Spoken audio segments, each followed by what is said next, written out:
TC television producer council ఏర్పడి ఇప్పటికి 13 సంవత్సరాలు అయిపోయింది. ఈ 13 సంవత్సరాల్లో చాలా మటుకు యాక్టివిటీస్ చేశాం. ఇంక్లూడింగ్ అంటే గత ఏడాది తుఫాన్ బాధితులకు ₹1,00,000 వరకు విరాళాలు కూడా అందించాం అలంపూర్ దగ్గర. అట్లే సామాజిక కార్యక్రమాల్లో కూడా చాలా పాల్పంచుకున్నాం.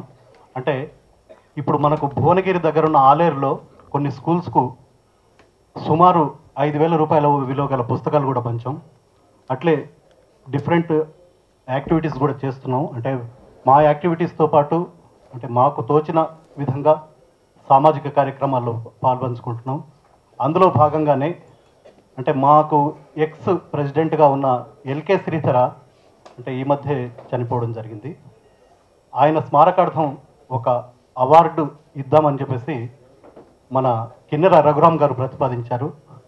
అయితే ఆ మాట ప్రకారం ఏంటంటే మేము అంటే కిన్నెర రఘురామ్ గారు చాలా పెద్ద మనసుతో మామూలుగా ఏంటంటే ఒక అవార్డు శ్రీధర పేరు మీద ఇస్తే బాగుంటుంది అని చెప్పిన తర్వాత మేము దాన్ని ఆలోచించుకొని మా టెలివిజన్ ప్రొడ్యూసర్ కౌన్సిల్ తరఫునే ప్రతి ఏడాది ఒక కెమెరామెన్కు అవార్డు ఆయన పేరు మీద అందించాలని అనుకొని ఈ అవార్డు కార్యక్రమం నిర్వహించడం జరుగుతుంది. ఒక ప్రముఖ రచయితకు ప్రతి ఏడాది నేను అవార్డు ఇస్తాను, దాన్ని కూడా టెలివిజన్ ప్రొడ్యూసర్ కౌన్సిల్ తరఫున ఆర్గనైజ్ చేయండి అన్న తర్వాత నేను సరే అనడం జరిగింది. అయితే మొదటిసారిగా మేము ఈ కార్యక్రమం అంటే ఈ అవార్డు కార్యక్రమం చేపడుతున్నాం. ఒక్కొక్కరికి 10,000 నగదు తర్వాత మెమంటో ఇవ్వడం జరుగుతుంది ఈ అవార్డు కింద. అట్లే అప్పుడే అంతకుముందు మా సభ్యుడు అయిన గోపాలకృష్ణ గారు వరల్డ్ సినిమా ఫ్లాగ్కు రూపకల్పన చేయడం జరిగింది. దానికి Telugu book of world records అంటే దానిని గుర్తించడం జరిగింది. గుర్తించడమే కాకుండా ఆయనకు ఒక సర్టిఫికెట్ అవంతా కూడా ఇవ్వడం జరుగుతోంది. అది ఈరోజు జరుగుతుంది. అయితే ఆయనను కూడా మనం సత్కరించుకోవడం మా టెలివిజన్ ప్రొడ్యూసర్ కౌన్సిల్కు అంటే గర్వకారణం అన్న దీంతోనే మేము అది కూడా. అయితే ఈ 3వ అవార్డు ఏంటంటే ప్రతి ఏడాది ఇక ముందు ఏంటంటే టెలివిజన్ రంగంలో విశిష్ట సేవలు అందించిన అంటే అతను డైరెక్టర్ కావచ్చు, ప్రొడ్యూసర్ కావచ్చు, లేకుంటే ఇంకా ఏ రంగంలో విశిష్ట సేవలు అందించినా దానికి గుర్తింపుగా ఈ అవార్డు ఇవ్వాలని చెప్పేసి మేము నిర్ణయించడం జరిగింది. అందుకే ఈరోజు ఈ అవార్డు కార్యక్రమం పెట్టాం. మాకు ఈ అవార్డు కార్యక్రమం అనగానే ఈ 3-4 రోజులలోనే మాకు ఏంటంటే అందరూ సహకరించిన ప్రెస్ మిత్రులకు తర్వాత మిత్రులకు నా అభినందనలు.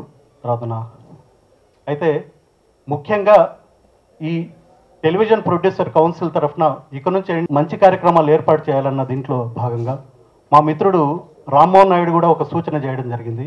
మనం ఒక షార్ట్ ఫిలిం కాంపిటీషన్స్ కండక్ట్ చేస్తే బాగుంటుంది అని అన్నాడు.